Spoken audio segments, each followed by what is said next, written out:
setiap khotbah yang saya sampaikan, jangan pernah lupa untuk menyatakan suruh jemaat itu bersiap-siap.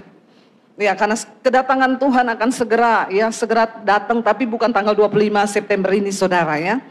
Seperti banyak yang beredar video-video bahwa ada juga anak Tuhan yang tanya sama saya, Bu, benar nggak tanggal 25 September ini Tuhan mau ada pengangkatan terjadi ya? Saya bilang saya sih belum dapat bocoran ya dari sorga ya. Tapi nggak usah terlalu alay lebay, karena Alkitab berkata tidak ada seorang pun yang tahu. Jadi kalau ada orang yang tahu fix itu sesat ya. Tuhan nggak pernah kasih tahu tanggal, tapi Alkitab memberi tanda ya kedatangan Tuhan. Bangsa akan bangkit melawan bangsa, akan banyak bencana, akan banyak kejahatan, akan terjadi murtad di akhir zaman. Ya, kalau orang sudah mulai murtad, ya, dan murtad itu bukan hanya bicara mereka pindah agama, enggak, saudara. Orang masih ke gereja tapi mereka udah nggak percaya Tuhan. Orang masih ke gereja tapi mereka udah nggak menghormati Tuhan. Mereka ke gereja tapi dosanya jalan terus. Mereka ke gereja tapi bersinah jalan terus. Mereka ke gereja tetapi ya rutinitas dosa tetap jalan. Ini tanda-tanda di akhir zaman. Orang tidak lagi menghormati Tuhan. Terjadi kemurtatan yang begitu luar biasa. Silakan duduk Bapak Ibu, Shalom. Apa kabarnya hari ini? Luar biasa. Saya merasakan hari-hari ini hal yang begitu kuat, saudara, bahwa kita sedang ada di hari-hari yang terakhir dan gak cukup banyak waktu buat kita terus bermain-main dengan kekristenan dan iman kita. Ya, dan hari-hari ini Tuhan terus dorong sampaikan ya di setiap khotbah yang saya sampaikan. Jangan pernah lupa untuk menyatakan suruh jemaat itu bersiap-siap. Ya, karena kedatangan Tuhan akan segera datang, tapi bukan tanggal 25 September ini, saudara ya. Seperti banyak yang beredar video-video bahwa ada juga anak Tuhan yang tanya sama saya, Bu, benar nggak tanggal 25 September ini Tuhan mau ada pengangkatan terjadi ya? Saya bilang saya sih belum dapat bocoran ya dari sorga ya. Tapi nggak usah terlalu alay lebay, karena Alkitab berkata tidak ada seorang pun yang tahu. Jadi kalau ada orang yang tahu fix itu sesat. Ya, Tuhan nggak pernah kasih tahu tanggal, tapi Alkitab memberi tanda ya kedatangan Tuhan. Bangsa akan bangkit melawan bangsa, akan banyak bencana, akan banyak kejahatan, akan terjadi murtad di akhir zaman. Ya, kalau orang sudah mulai murtad, ya, dan murtad itu bukan hanya bicara mereka pindah agama, enggak, saudara. Orang masih ke gereja tapi mereka udah nggak percaya Tuhan. Orang masih ke gereja tapi mereka udah nggak menghormati Tuhan. Mereka ke gereja tapi dosanya jalan terus. Mereka ke gereja tapi bersinah jalan terus. Mereka ke gereja tetapi ya rutinitas dosa tetap jalan. Ini tanda-tanda di akhir zaman. Orang tidak lagi menghormati Tuhan. Terjadi kemurtatan yang begitu luar biasa. Orang masih berkata punya agama tapi mereka nggak percaya lagi sama Tuhan. Dan ini hari-hari ini terjadi. Ya, begitu banyak orang yang hidup dengan santai. Ya, tidak menanggapi, saudara. Saya bilang sama anak-anak saya begini. Kamu jangan kaget ya kalau kamu nggak sungguh-sungguh hidup beriman sama Tuhan.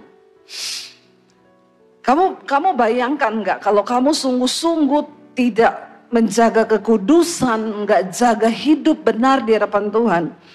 Saya bilang, kamu bayangkan nggak kalau tiba-tiba mami sama papi nggak ada loh. Bukan mati, tapi kita terangkat. Terus kamu tertinggal di dunia, apa yang mesti kamu bikin? Kalau kamu nggak mau sungguh-sungguh hidup dekat sama Tuhan. Karena orang tua nggak bisa gandeng anak. Anak nggak bisa gandeng orang tua. Pada hari penghakiman tiba, Tuhan bilang di sana akan tercerai.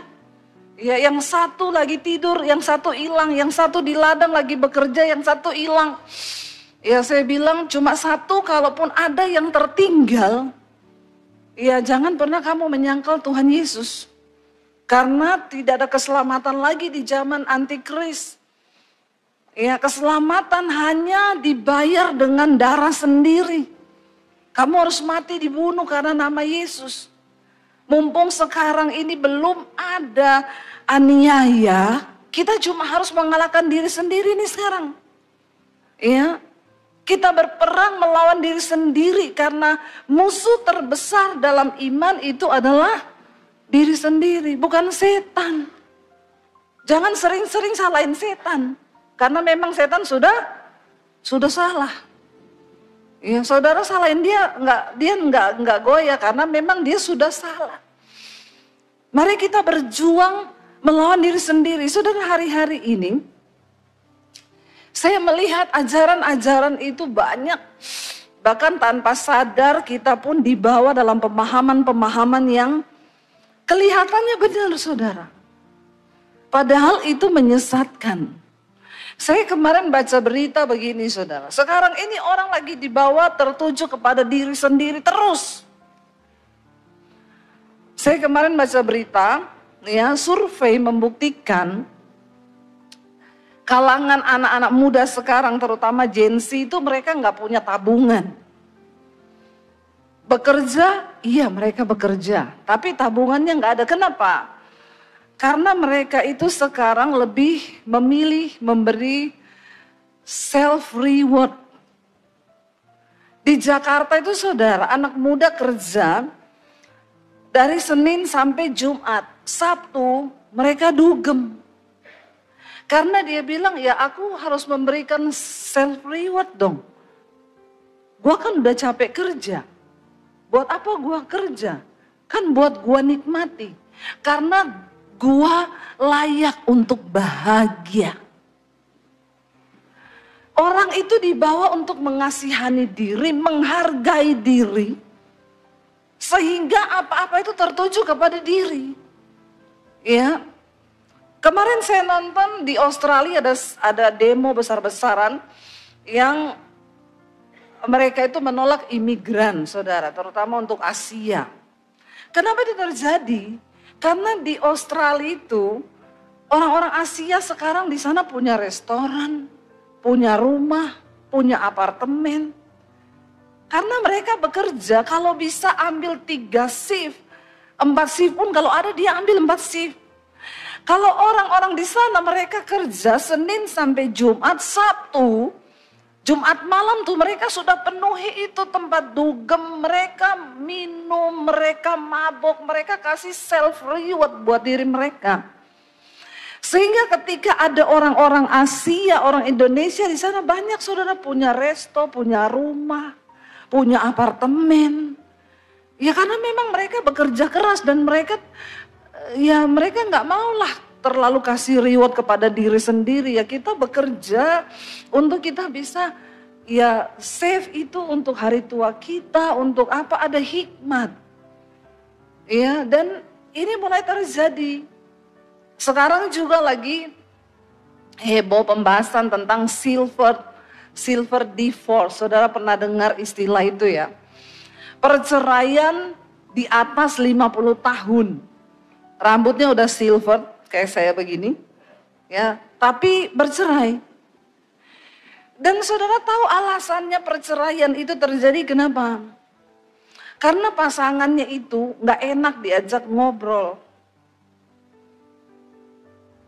Lalu ada sebuah statement yang berkata gini, ingat loh, kita ini pantas untuk bahagia. Kalau aku bertahan dengan pasanganku, aku ini tidak bahagia. Jadi aku akan lebih memilih bercerai supaya aku bahagia. Prinsip-prinsip dunia ini mulai masuk, saudara. Dan banyak orang Kristen yang beranggapan gini, iya tuh benar banget loh. Kita ini layak bahagia loh. Kalau kita punya pasangan yang gak bikin kita bahagia kan ya pilih cerai aja. Karena kan gue gak bahagia sama dia. Hari-hari ini nilai-nilai firman Tuhan mulai bergeser. dan digantikan dengan prinsip-prinsip dunia yang kelihatannya benar. Padahal itu semua bertentangan dengan firman Tuhan. Kita di Alkitab dilarang untuk mengasihani diri sendiri. Kenapa orang tidak bahagia? Karena dirinya merasa nggak puas. Saya ini nggak cukup bahagia, nggak cukup diperhatikan, nggak cukup begini, nggak cukup. Sehingga ketika kita menuntut untuk diri kita, maka kita nggak akan pernah puas dengan keadaan. Padahal Alkitab bilang begini, Rasul Paulus ngomong begini saudara, kita buka bersama 1 Tesalonika ya, 1 Korintus maaf. 1 Korintus pasal yang ke 1 Korintus pasal yang ke-9 saudara, ayat yang ke-25 mulai. Lihat 1 Korintus 9 ayat 25 sampai 27. Apa yang Rasul Paulus katakan di sana? Kita baca bersama yuk. Tiap-tiap orang yang turut mengambil bagian dalam pertandingan menguasai dirinya dalam segala hal. Maka mereka apa? Berbuat demikian untuk memperoleh suatu mahkota yang fana. Tetapi kita apa saudara? Untuk mahkota yang abadi saudara. Lalu dikatakan di sana, coba saudara baca yang selanjutnya.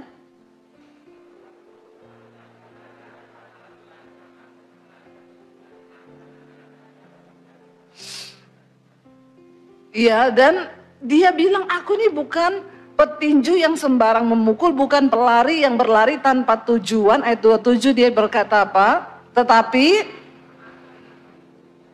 dan menguasainya seluruhnya supaya apa?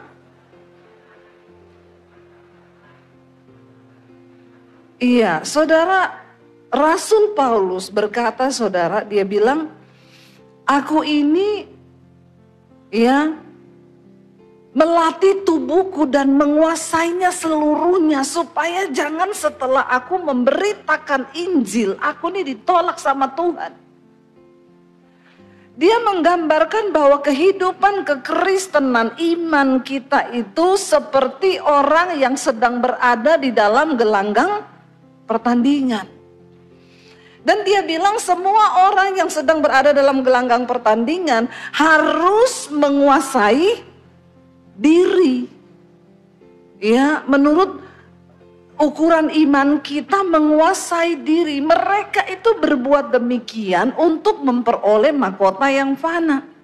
Dia menggambarkan kalau dalam sebuah pertandingan gelanggang benar, orang mau ikut lomba lari saudara, dia harus mengikuti setiap aturan yang berlaku.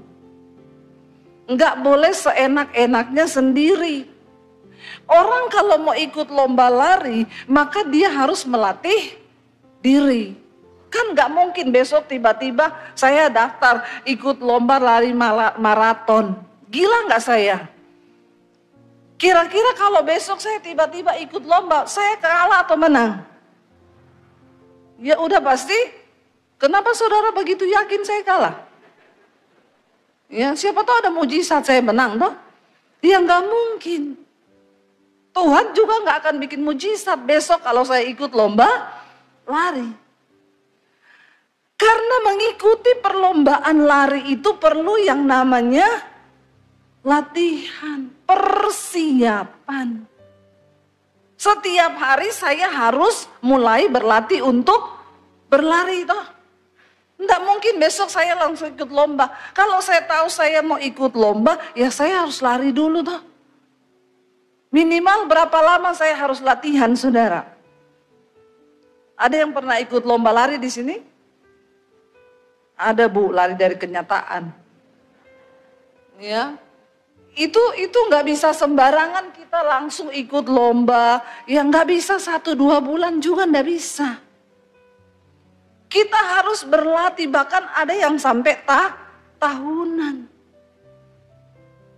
dilatih dulu, di ini dulu, ya. Saya harus mengikuti aturan-aturannya dan memang ada ya kualifikasinya untuk ikut lomba lari itu.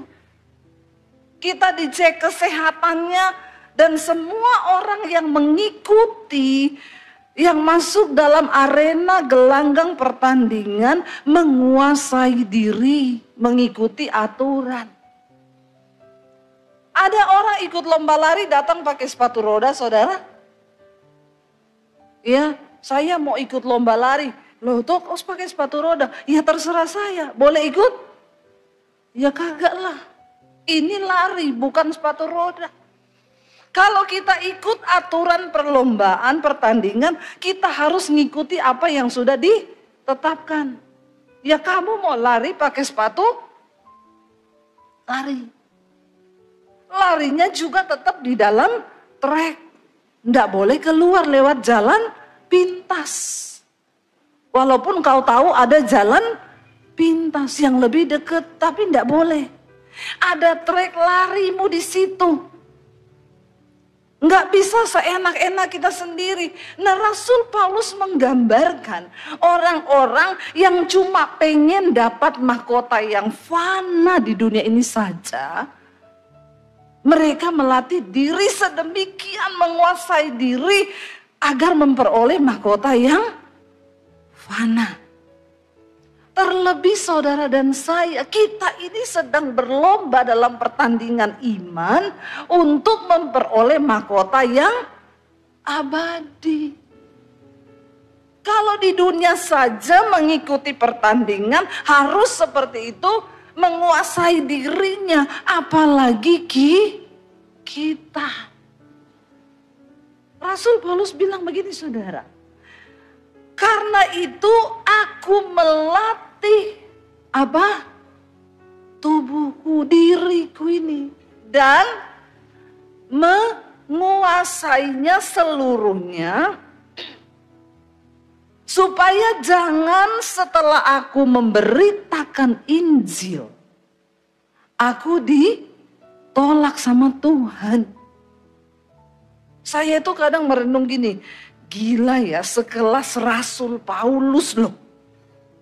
Sekeras Rasul Paulus itu masih ngomong takut ditolak. Siapa Rasul Paulus? Orang yang mengabdikan hidupnya habis-habisan untuk Tuhan. Dia bilang setiap hari aku berada dalam bahaya maut karena nama Yesus. Aku karam kapal, aku dipenjara, aku disesah, aku dianiaya, aku menderita sepanjang hari, aku berada dalam bahaya maut, hampir mati, itu cuma karena nama Yesus. Itu masih ngomong, aku melatih tubuhku dan menguasainya seluruhnya supaya jangan ditolak waktu Tuhan datang. Nah, kita ini orang Kristen, enak banget. Nggak pernah sangkal diri, nggak pernah pikul salib, nggak pernah menderita karena nama Yesus, tapi pede masuk surga. Coba, di mana ada orang segila ini? Nggak pernah menyangkal diri, nggak pernah pikul salib. Pelayanan juga nggak pernah menderita karena nama Yesus, boro-boro. Tapi pede masuk surga. Hello anak-anak muda, buka matamu lebar-lebar. Surga itu bukan tempat sembarangan. Surga itu tempat yang mulia. Mahkota yang Tuhan sediakan, mahkota kehidupan, itu untuk orang-orang yang memang berani bayar harga, berani menyangkal diri, memikul salib, mematikan diri sendiri dan mengikut Tuhan. Sementara sekarang itu tidak. Orang Kristen hidupnya enak banget. Oh, berdosa kan Yesus sudah mati bagi dosa aku tuh. Ya, enggak apa-apa, dugem enggak apa-apa. Selingkuh enggak apa-apa. Ya. Karena Tuhan sudah mati bagi dosaku yang kemarin, yang sekarang, dan yang akan datang. Berat banget ya? Enak sekali, enak. Sesat kau, sesat. Tobat, tobat, tobat saudara, tobat. Ya, kita nih perlu menguasai diri, ini perlu. Ya, jangan didengarkan apa yang sedang dunia tawarkan. Tingkat perceraian tinggi. Kenapa? Aku pantas bahagia, Bu. Pasanganku ini bikin aku ndak bahagia. Makanya aku milih untuk cerai. Kau harus menyangkal diri. Itu pasangan pilihanmu toh. Itu nasibmu sudah bayar harga. Berdoa. Supaya kita nggak mengasihi diri sendiri. Terima keadaan itu dan mulai berdoa saudara. Anak-anak muda, jangan kasih penilaian dan penghargaan kepada dirimu terlalu. Ya, makanya saya selalu bilang ini, orang itu kalau mau menikah, itu bunuh diri. Amin anak-anak muda. Orang tua, amin. Menikah itu bunuh diri. Kenapa? Kalau kau nggak mati bagi dirimu sendiri, ya sudah. Maka perceraian yang akan kau dapatkan. Kenapa Tuhan Yesus berkata orang menikah itu 1 tambah 1 sama dengan? Ada yang bilang 2 ini. Sesat kau. Tuhan Yesus bilang pernikahan itu 1 tambah 1 sama dengan 1. Kenapa bisa begitu? Ini nggak ada di hitungan matematika, nggak ada. Malah sekarang banyak orang Kristen nikah 1 tambah 1 sama dengan 4. Karena ditambah mertua, tambah ipar. Ya belum lagi ipar adalah maut. Toh? Aneh-aneh saudara. Padahal Yesus bilang 1 tambah 1, 1. Kenapa? Karena suami harus mati setengah dari dirinya. Istri harus mati setengah dari dirinya. Baru bisa jadi 1. Makanya menikah itu bunuh. Sudah siap bunuh diri? Halo? Nikah itu bunuh diri. Aku harus matikan diriku. Makanya ada firman, ada ayat, ada lagu yang bilang, ku telah apa? Mati dan tinggalkan cara hidupku yang lama. Kalau kau nggak mati bagi dirimu sendiri, nggak bisa saudara. Ya, mari kita mati bagi diri kita sendiri. Rasul Paulus bilang kita berada di dalam gelanggang pertandingan. Dan dia bilang begini, dan semua peserta harus ikut berlari. Saudara mau atau tidak, saudara setuju atau tidak, saudara suka atau tidak, engkau siap atau tidak, engkau harus berada di gelanggang pertandingan dan engkau harus berlari. Jangan punya iman yang biasa-biasa saja. Kita hari-hari ini saudara, buka TV, buka media itu beritanya, ya. Kalau enggak peperangan, kalau enggak pembunuhan, ya kemarin aja syok Amerika ya kehilangan satu tokoh Charlie Kirk itu ditembak mati saudara. Dia seorang influencer yang sangat radikal memberitakan kebenaran. Ya, no LGBT, no aborsi, semua nilai-nilai kekristenan yang bergeser di Amerika diluruskan sama dia. Ya, saya juga bertanya, kenapa Tuhan izinkan dia mati ya? Padahal pemberitaannya itu banyak orang bertobat, saudara. Ya, tapi sudah selesai. Tugasnya sudah selesai. Nah, kita ini, saudara, kita harus berjuang. Sekarang tuh buka TV. Ya, kalau di Amerika pembunuhannya ditembak mati. Dia lagi membahas soal penembakan massal loh di Amerika. Lagi ditanya, menurut Anda bagaimana penembakan massal? Dia baru mau jawab, tiba-tiba ya, langsung meninggal di tempat. Saya tuh bertanya sama Tuhan juga, kenapa Tuhan ya, Tuhan izinkan gitu. Lain lagi di Indonesia beritanya, mati di lakban. Lebih keren saudara, di lakban. Lalu beritanya, dia melakban dirinya sendiri.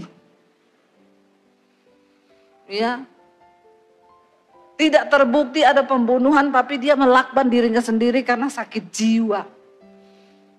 Lalu terjadi lagi beberapa waktu kemudian, ada kepala bank yang dibunuh di lakban. Hati-hati kalau lihat lakban sekarang. Tolong lakban-lakban di rumah itu diungsikan ya. Karena kayaknya kata-kata lakban ini di Indonesia ini menakutkan sekarang. Ya, akhirnya ditiru motifnya. Ya, ditemukan mati di lakban. Jangan ditiru, ini adegan berbahaya. Ya, jadi ibu-ibu tolong jauhkan lakban dari rumah ini. Kita nih buka berita, lihat TV sekarang ini, aduh. Ya, saya tuh dikasih tahu Tuhan sekarang itu harus banyak-banyak nyanyi, saudara, banyak-banyak memuji Tuhan supaya kita nih nggak sakit jiwa. Karena kalau dengar berita nih sekarang, benar Tuhan Yesus berkata begini, di hari-hari yang terakhir, kamu akan mendengar berita-berita yang menakutkan. Tentang perubahan alam, iklim, nanti akan terjadi begini, tentang kejahatan.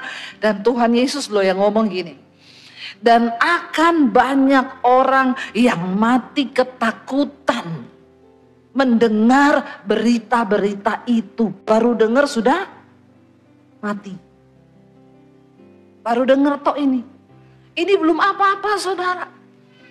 Yang kita lihat-lihat ini belum apa-apa. Ini baru permulaan dari penderitaan zaman akhir. Tuhan bilang akan ada tanda yang lebih hebat. Nanti di langit itu akan ada tanda. Dan banyak orang akan datang memakai nama Yesus. Penyesatan akan terjadi. Sekarang ada saudara penyesatan, banyak orang ikut di sana. Kristen penyesatannya, pendeta. Perjamuan kudus ditetesin darahnya pendetanya. Ampuh ini, mirip Dracula pendetanya. Jemaatnya harus minum tetesan darahnya. Ini sekta yang mengerikan, tapi mereka pakai nama Yesus. Jangan pernah mengagungkan pendeta, amin. Ini banyak ini jemaat-jemaat mulai agung-agungkan pendeta. Apalagi pendetanya tampil dan bilang aku ini nabi. Hati-hati saudara. Kenapa sampai hari ini saya enggak mau tuh jemaat Bu Debi doakan doa sendiri, cari Tuhan sendiri. Karena enggak ada pendeta hebat. Yang ada itu Tuhan yang hebat, Yesus yang dahsyat dengan imanmu yang luar biasa. Tidak usah kau agungkan pendeta karena pendeta itu manusia. Satu saat kau akan temukan juga kelemahan saya. Kau akan temukan kelemahannya pendeta lain. Jangan dikultuskan pendeta. Ada saudara saya lewat, ibu-ibu, dia kejar saya, dia pegang baju saya, dia bilang, asal ku jamah jubahmu. Saya bilang, setan kau, tobat dalam nama Yesus, bertobat. Hati-hati saudara, sekarang ini banyak juga jemaat aneh-aneh. Mengkultuskan pendeta. Tapi ada juga pendeta yang begini, angkat tangan, jemaat suruh jamah jubahnya. Ada. Aduh mengerikan, saya ketemu sama satu orang, dia bilang gini, Bu, ibu sudah tahu belum di surga nanti ibu jabatannya apa? Ampuh juga ini baru kali ini saya dengar. Saya bilang gini, loh Emang ada Bu, saya enggak tahu loh. Bu Debi aja sekelas Bu Debi enggak tahu loh jabatannya di sorga apa. Saya bilang, memang saya enggak tahu Bu, emang ada. Oh kita di sorga nanti dapat jabatan Bu. Selayaknya di dunia kita jadi DPR. Jadi ini. Terus saya balik tanya bercanda gini. Lah ibu tahu nggak ibu di sorga nanti jabatannya apa? Tahu, saya sekretaris. Yang membawahi 400 pegawai saya Bu. Saya kaget juga. Saya bilang ibu tahunya dari mana ya Bu? Tuhan kasih tahu. Kasih tahunya kapan Bu? Waktu saya doa. Saya sudah tahu Bu, di surga nanti saya punya pegawai 400. Saya bilang, aduh Bu, kayaknya kau ini halu atau sedikit gila. Loh ini kebenaran loh Bu Debi. Ibu harus sampaikan sama jemaat. Supaya mereka itu tahu di surga nanti mereka jabatannya apa. Saudara mau jabatan apa di surga? Mau jadi anggota dewan? Saudara, saya bilang gini Bu, saya bacakan ayatnya ya. Saya buka tuh kitab Wahyu. Yesus itu firman Tuhan kasih bocoran Bu. Orang-orang yang akan memerintah bersama Kristus di sorga. Ada ayatnya di kitab Wahyu. Mereka adalah orang-orang yang dipenggal kepalanya karena nama Yesus. Berarti ibu nanti bakal dipenggal kepala ibu. Dia langsung, ya enggak Bu, jangan bicara sesuatu yang tidak ada dasar ayat firman Tuhan. Jangan bikin penyesatan. Tapi orang Kristen sekarang memang banyak suka yang aneh-aneh. Disuruh bawa garam, bawa ini mau dia. Nanti yang berasap-asap gitu, yang kelihatannya ya yang apa ya, supra natural gitu, dia suka nih. Banyak orang Kristen aneh-aneh begini. Ya, muncul lagi pendoa-pendoa, saya lihat di belakang Bapak ini ada yang mengikuti. Bayangan hitam besar. Padahal istrinya. Ya menakutkan. Ya tolong saudara, kembali kepada firman Tuhan yang murni. Memang Alkitab sudah bilang, Yesus bilang akan banyak penyesatan terjadi sebelum Tuhan datang. Kalau ada yang aneh-aneh suruh saudara perjamuan minum darahnya, jangan mau. Nanti kau jadi Dracula. Lalu mereka itu pergi saudara retret, pakai baju putih-putih semua. Kain putih katanya gini, karena kamu itu kalau mau masuk surga harus kudus, tidak boleh pakai baju-baju lain, pakai baju kain putih toh. Karena itu yang berkenan sama Tuhan. Padahal Alkitab bilang dengan jelas, Tuhan Yesus bilang, Tuhan itu melihat hati, yang diputihkan itu hatimu bukan bajumu.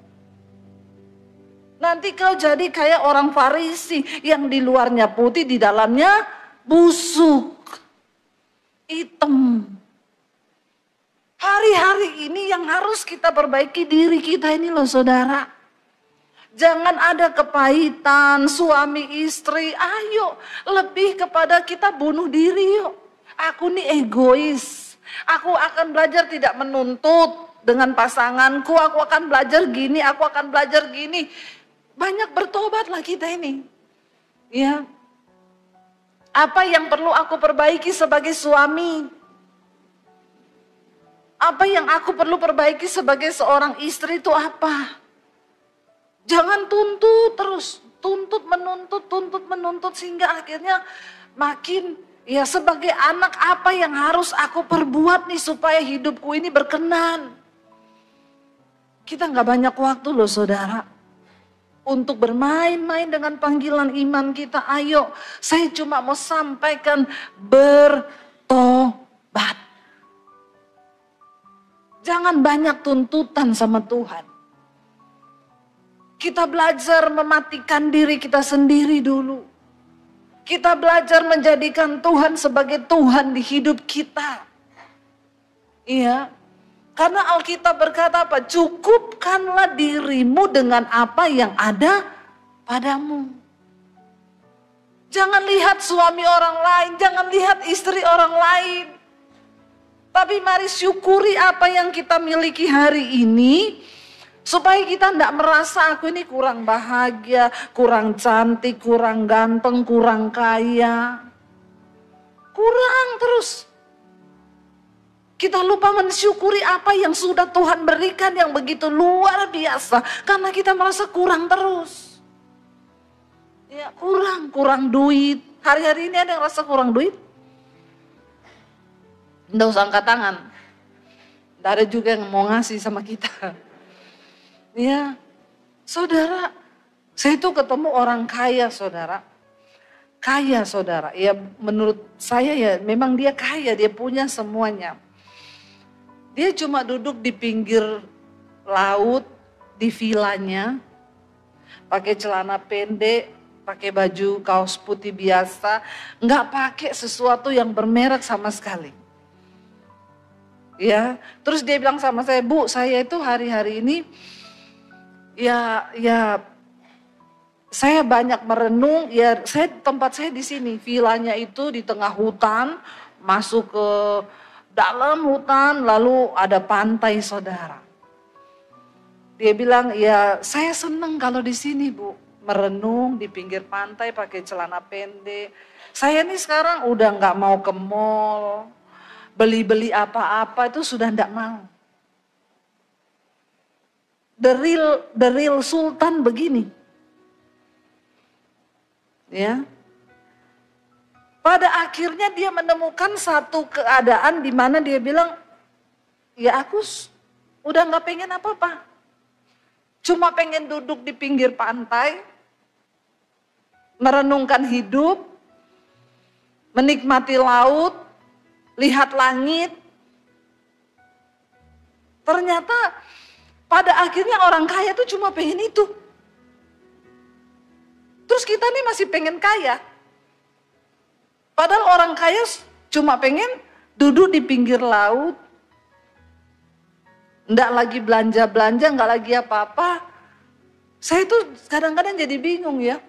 Manusia itu piye ya. Yang sana, saya bilang, Pak, Bapak tahu nggak? Di luar sana ada begitu banyak orang yang pengen mengejar apa yang sudah Bapak dapatkan loh. Punya building, punya rumah, punya mobil mewah, punya. Tapi setelah saya mendapatkan Bapak, saya juga jadi bingung karena Bapak sekarang yang Bapak mau cuma duduk di pinggir pantai, lihati laut, pakai celana pendek.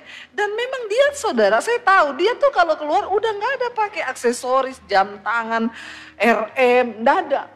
Kayak uya-kuya, kayak ini, udah ada. Yang pamer mobil Lamborghini, pamer ini, enggak, memang dia ya. Waktu di Jakarta aja ketemu teman-teman saya datang, mobil mewah-mewah. Ya, dia datang pakai Avanza. Ini orang kaya banget, saudara. Saya kalau ngobrol sama dia, Pak, kenapa? Ya buat apa, Bu? Semuanya itu sebenarnya terletaknya di hati kok. Biar saya naik ini, tapi kalau hati saya sukacita, bersyukur sama aja. Sama aja semuanya. Nah, yang mau saya sampaikan di sini, saudara, ternyata hidup ini kembali lagi kepada sikap hati kita. Ketika kita itu merenungkan hidup, kita bisa mensyukuri apa yang kita terima hari ini. Ternyata itulah kebahagiaan kita. Loh, menurut dia tuh sekarang dia bahagia bukan ketika dia jalan-jalan di New York, dia jalan-jalan. Saya tuh bahagia, Bu. Saya banyak menghabiskan waktu saya di sini. Saya tuh ya, Bu, kalau di villa ini seharian dari pagi saya sampai sore.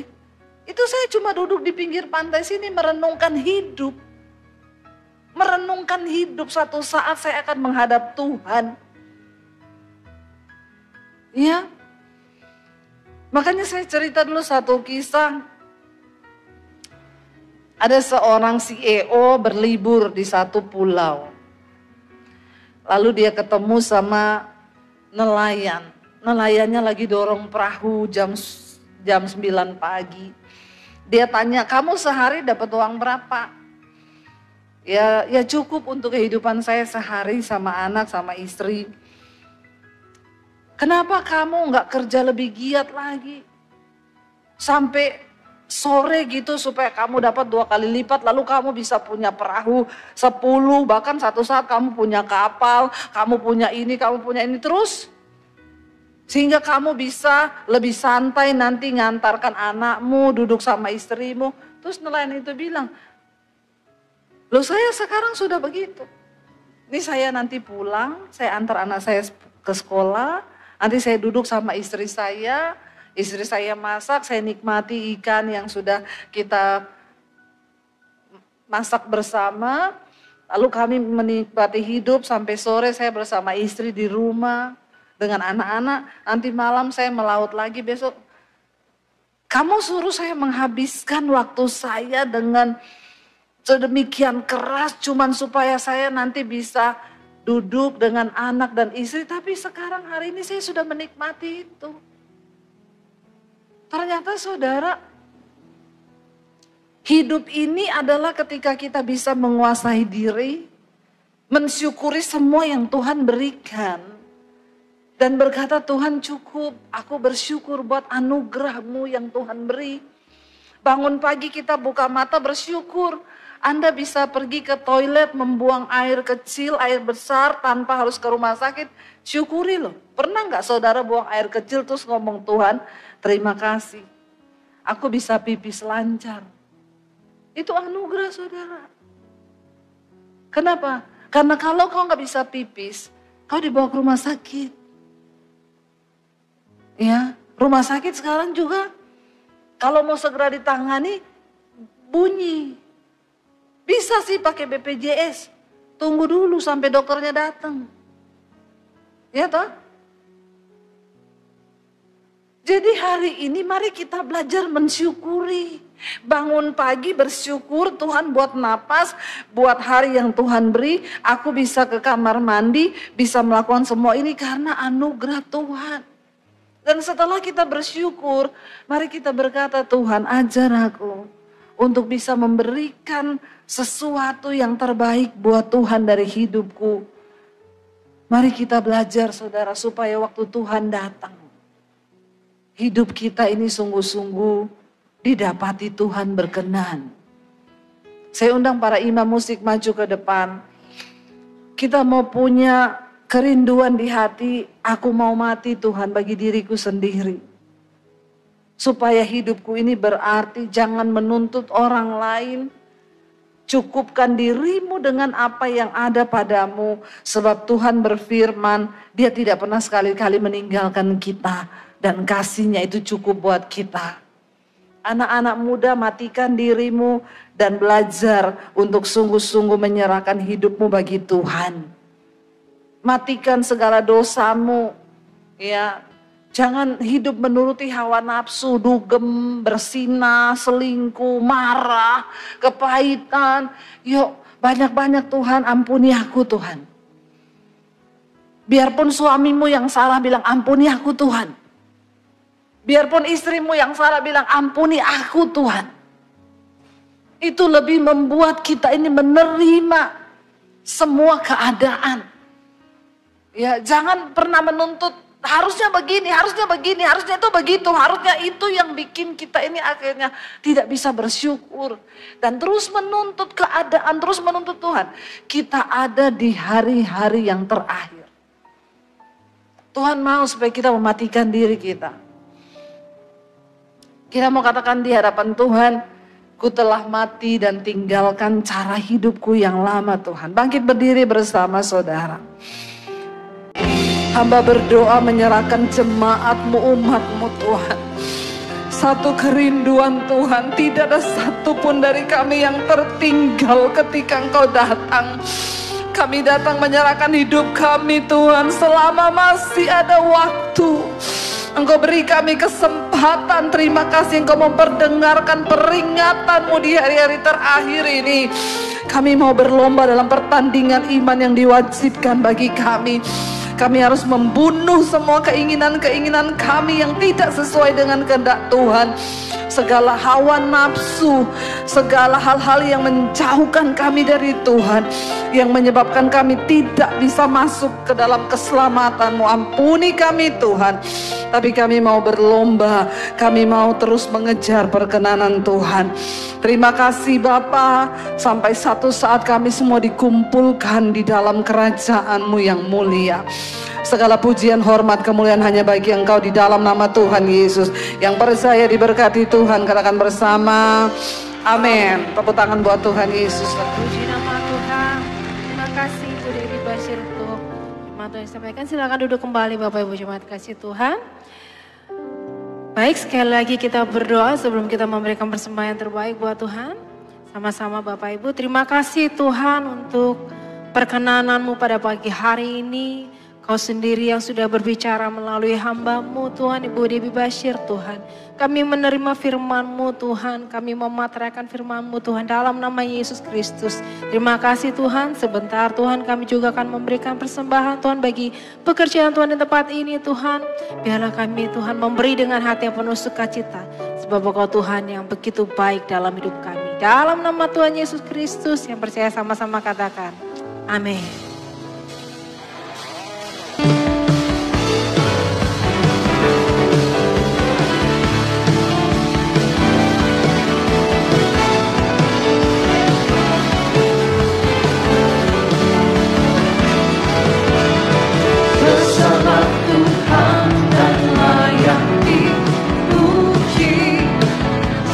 Selama-lamanya kekalah kuasa-Nya, aman berlindung dalam naungan-Nya. Ya Allah bagi kita, di pihak kita, terpujilah Tuhan, terbukti kuasa-Nya. Yang menunjukkan kasih-Nya pada kita, Tuhan bagi menyayangi kita. Terpujilah Tuhan, terpuji namanya, Yesus Allah Putra.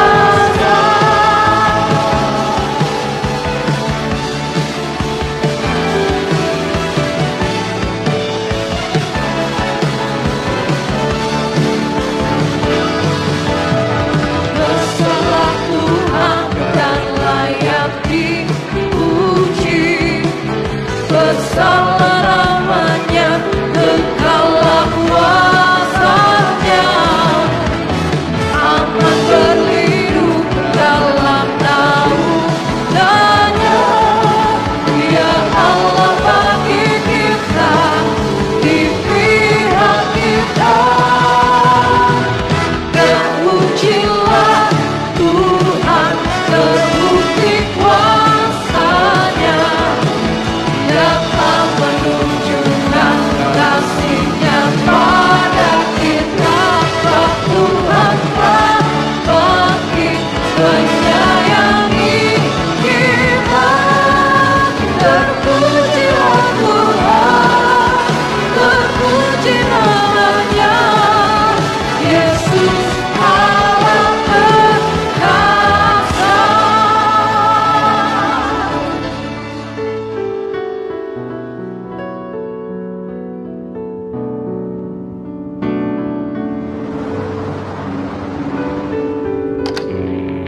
There were times I thought I was walking alone, when silence felt heavier than words, when prayers seemed to vanish into the air. But in that stillness I noticed something, a peace that replaced my fear, a strength that rose when mine was gone, a whisper of love reminding me, I am not abandoned. God's presence is not always loud, not always dramatic. Sometimes it is the quiet certainty that I am held, that I am seen, that I am known. And in that awareness, my life itself becomes a testimony.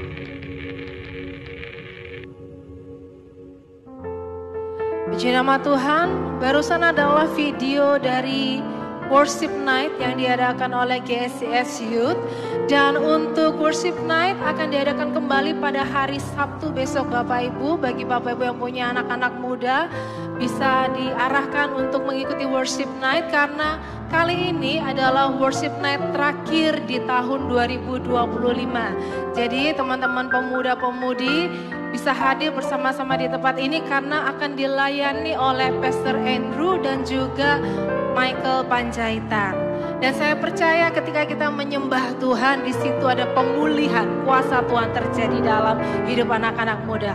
Puji nama Tuhan, selain ada ibadah youth, kita juga ada ibadah woman. Besok Rabu akan dilayani oleh Pastor Jacqueline Selose dan hari Kamis akan ada doa malam juga yang akan dilayani kembali oleh Pastor Jacqueline Selose. Puji nama Tuhan, dan sekali lagi Bapak Ibu kita juga mengingatkan pada tanggal 27 September akan ada Bersinarlah Indonesiaku, doa bagi bangsa bersama dengan Ibu Suset Hetting di tempat ini. Mengundang Bapak Ibu jemaat semua bersama-sama kita berdoa bagi bangsa ini. Biar bangsa Indonesia dipulihkan Tuhan, kemuliaan Tuhan terjadi atas bangsa Indonesia.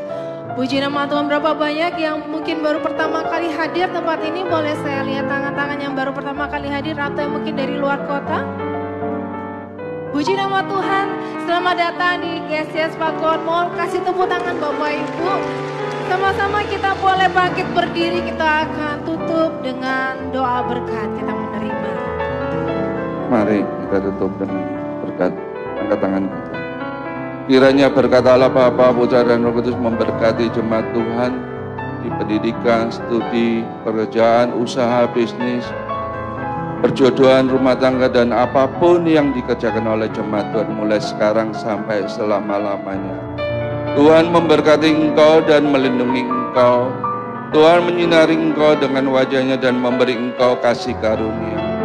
Tuhan menghadapkan wajahnya kepadamu dan memberi engkau damai sejahtera di dalam nama Tuhan Yesus Kristus. Haleluya, semua katakan amin.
Tuhan.